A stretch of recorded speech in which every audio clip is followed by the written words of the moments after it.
আসসালামু আলাইকুম। সুপ্রিয় দর্শক বন্ধুরা, আশা করছি যে যেখান থেকে আজকে আমার এই ভিডিওটি দেখতেছেন নিশ্চয়ই আপনারা অনেক বেশি ভালো আছেন। বন্ধুরা, আজকে আমি আপনাদেরকে তৈরি করে দেখাবো ডিম ভর্তি ট্যাংরা মাছ দিয়ে আলু পুঁইশাকের তরকারি। ছোটোবেলা মা চাচিরা যেভাবে রান্নাটা করতেন সেভাবে আজকে আপনাদেরকে গ্রামের স্টাইলে এই রান্নাটি করে দেখানোর চেষ্টা করব। দুপুরবেলা গরম ভাতের সাথে খেতে কিন্তু দুর্দান্ত লাগে এই রান্নাটি। তো বন্ধুরা, পুরো ভিডিও জুড়ে আমার সাথেই থাকুন। এখন পুঁইশাক পাড়তে কিন্তু আমি আমার ছাদে চলে গেলাম। ছাদে ছোট্ট একটা পুঁইশাক গাছ আছে, সেখানে অনেক সুন্দর পুঁইশাক পাতা এবং লতা হয়ে আছে। তো এখান থেকে আমি কিছু পুঁইশাক এবং লতা পেড়ে নেব। এই গাছটা কিন্তু আমি যত্ন করি নাই, নিজে থেকেই উঠেছে, হয়তো কোথাও থেকে বিচি পড়েছে। তো মোটামুটি কয়েকবার নিয়ে খাওয়া হয়েছে এই গাছ থেকে পাতা, অনেক কিছু দিয়ে রান্না করছি। তো আজকে ভাবলাম যে পুঁইশাক দিয়ে রান্না করলে কেমন হবে, ভালোই হবে। তো এই আর কি চলে আসলাম। তো বন্ধুরা দেখুন, পাতাগুলো কিন্তু বৃষ্টিতে অনেক সবুজ সতেজ হয়ে আছে, দেখতে কিন্তু অনেক সুন্দর লাগতেছে। এবার চলে এলাম রান্নায়। রান্নার জন্য এখানে প্রায় হাফ কেজি পরিমাণ ট্যাংরা মাছ কেটে ধুয়ে পরিষ্কার করে নিয়েছি।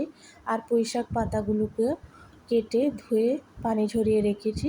আর এখানে বড় সাইজের একটা আলু কেটে নিয়েছি, আর 3টা পেঁয়াজ কেটে নিয়েছি, কাঁচামরিচ কেটে নিয়েছি। এখন চুলায় একটা কড়াই বসাই দিলাম, তাতে পরিমাণ মতো সর্ষের তেল দিয়ে দিলাম। তারপর আগে থেকে হলুদ আর লবণ মেখে রেখেছিলাম মাছগুলো, এখন সেই মাছ তেলের মাঝে দিয়ে দিলাম। এখন ভালো করে একটু নেড়ে চেড়ে উল্টে পাল্টে মাছগুলোকে ভেজে নেব। যেহেতু পুঁইশাক দিয়ে মাছগুলোকে রান্না করব, সেজন্য বেশি ভাজার দরকার নাই, মিনিট 5 ভেজে নিলেই চলবে, একটু উল্টে পাল্টে। এই সিজনটাতে বৃষ্টির কারণে বাজারে কিন্তু সবজির অনেক দাম বেড়ে গেছে। আর তাছাড়া এই সিজনে যে সবজিগুলো বাজারে ওঠে সেগুলো আমার পছন্দ না, আমার শীতকালীন সবজিটাই বেশি পছন্দ। এখন বাজারে জালি কুমড়ো, পটল, কাঁকরোল, চিচিঙ্গা এইগুলিই পাওয়া যায় বেশি। আমি তেমন একটা পছন্দ করি না এই সবজিগুলো, সেজন্য বাজার থেকে আনা হয় না। তো এই আর কি বন্ধুরা, দেখুন মাছগুলো কিন্তু ভাজা হয়ে গেছে। এখন আমি একটা প্লেটে উঠিয়ে নেব মাছগুলোকে। এখনকার সবজির মাঝে বেগুনটা খুবই পছন্দ, মাছ দিয়ে রান্না করলে খেতে পারি, কিন্তু প্রচুর অ্যালার্জির কারণে খাওয়া হয় না।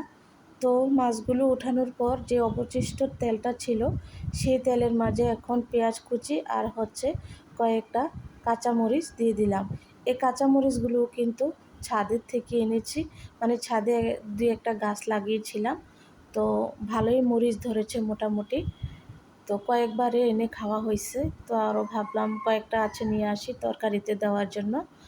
তো এখন যে আলুগুলো কেটে রেখেছিলাম সেই আলু দিয়ে দিলাম পেঁয়াজের সাথে। আলু আর পেঁয়াজ একসাথে দিয়ে একটু ভালো করে ভেজে নেব। লবণ দিয়ে দিলাম একটু, আর কালার হওয়ার জন্য, মানে কালারটা সুন্দর আসার জন্য একটু হলুদ দিয়ে দিলাম। দিয়ে এখন ভালো করে নেড়ে চেড়ে তেলের মাঝে পেঁয়াজ আর আলু ভেজে নেব। এতে করে আলুটা 50% সিদ্ধ হয়ে যাবে। আজকের ভিডিওটি যে যেখানে কাছে দূরে দেশে বিদেশ থেকে দেখতেছেন, প্লিজ সম্পূর্ণ ভিডিওটি কন্টিনিউ করবেন। আর যদি একটু বেশি ভালো লেগে থাকে তাহলে আমার চ্যানেলটিকে সাবস্ক্রাইব করে রাখতে পারেন, এতে করে আমি নতুন ভিডিও ছাড়া মাত্রই আপনাদের কাছে নোটিফিকেশন চলে যাবে। তো বন্ধুরা, এখন কিন্তু দিয়ে দিলাম 1 টেবিল চামচ পরিমাণ আদা রসুন বাটা। তো দিয়ে একটু সামান্য পরিমাণে পানি দিয়ে দিলাম, যাতে করে নিচ থেকে পোড়া লেগে না যায়। এখন ভালো করে কিছুক্ষণ আদা রসুনটাকে কষিয়ে নেব। এই পর্যায়ে এসে দিয়ে দেব 1 টেবিল চামচ পরিমাণ হলুদের গুঁড়া, আর দিয়ে দেব 2 টেবিল চামচ পরিমাণ মরিচের গুঁড়া। মরিচটা একটু বেশি ব্যবহার করছি, কারণ পুঁইশাক যেহেতু রান্না করব, তো একটু ঝাল ঝাল না হলে খেতে ভালো লাগে না। যে কোনো শাক পাতায় রান্না করেন না কেন মাছ দিয়ে একটু ঝাল বাড়িয়ে দিবেন, দেখবেন খেতে কিন্তু খুবই মজা হয়। আর ঝালটা আপনাদের পছন্দ মতো দিতে পারেন, আমার মতো তো আর সবাই ঝাল খেতে পছন্দ করে না। তো বন্ধুরা এখন একটা ঢাকনা দিয়ে ঢেকে দিলাম কিছুক্ষণের জন্য। ফিরে আসলাম কিছুক্ষণ পর, দেখুন আলু কিন্তু কষানো হয়ে গেছে, উপরে অনেক সুন্দর করে তেল ভেসে উঠেছে। তো এই পর্যায়ে এসে আমি আরেকটু ঝোলের পানি অ্যাড করে দেব। আজকে আমাদের বাসার সামনে সবজিওয়ালা এসেছে, অনেক রকমের সবজি এনেছে।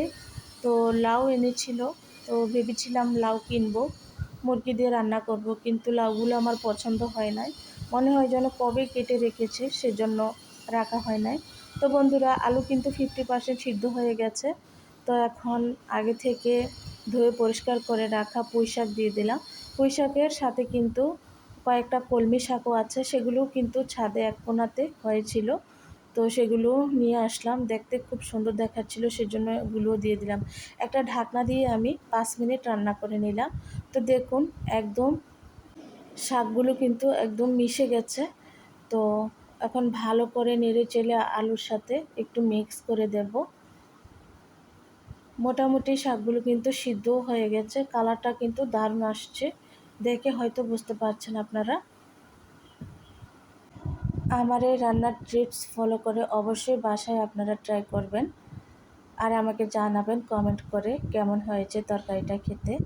আমি খেয়ে কিন্তু রিভিউ দিচ্ছি, মানে বয়সটা দিচ্ছি, খুবই মজা হয়েছিল খেতে, দুর্দান্ত লেগেছিল। তো প্রত্যেকদিন মাছ মাংস খেতে ভালো লাগে না, মানে মাংস আর মুরগি। তো মাঝে মাঝে এভাবে যদি শাক পাতা দিয়ে একটু মাছ রান্না করে খাওয়া যায় তাহলে কিন্তু খুব ভালোই লাগে। তো এই পর্যায়ে আমি এসে দিয়ে দিলাম পরিমাণ মতো ঝোলের পানি। তো এখন একটা ঢাকনা দিয়ে আরও 2-3 মিনিট রান্না করে নেব। তো 2-3 মিনিট পর ফিরে আসলাম, একদম কিন্তু সিদ্ধ হয়ে গেছে শাকগুলো। এই পর্যায়ে এসে আমি মাছগুলো দিয়ে দিলাম, দিয়ে এখন ভালো করে মাছগুলোকে ঝোলের পানির সাথে পুঁই শাকের সাথে মিক্স করে দেব। দেখতে দেখতে কোনো না কোনো জায়গায় যদি ভালো লেগে যায় তাহলে ছোট্ট করে একটি লাইক দিয়ে দিবেন। আপনাদের একটি লাইকই কিন্তু আমার ভিডিওটি অন্যজনের কাছে পৌঁছে যেতে সাহায্য করবে। তো বন্ধুরা এখন কিন্তু আমি একটা ঢাকনা দিয়ে 2-3 মিনিট আরও রান্না করে নেব। তো আমার রান্নাটা কিন্তু হয়ে গেছে, দেখুন কত সুন্দর কালার এসেছে। তো চুলার আঁচটা অফ করে দিলাম, রান্না কিন্তু হয়ে গেছে। আমার রান্নাটি কেমন হয়েছে আপনারা কমেন্ট করে জানাতে কিন্তু ভুলবেন না। এ পর্যন্ত সবাই ভালো থাকবেন, সুস্থ থাকবেন। আল্লাহ হাফেজ।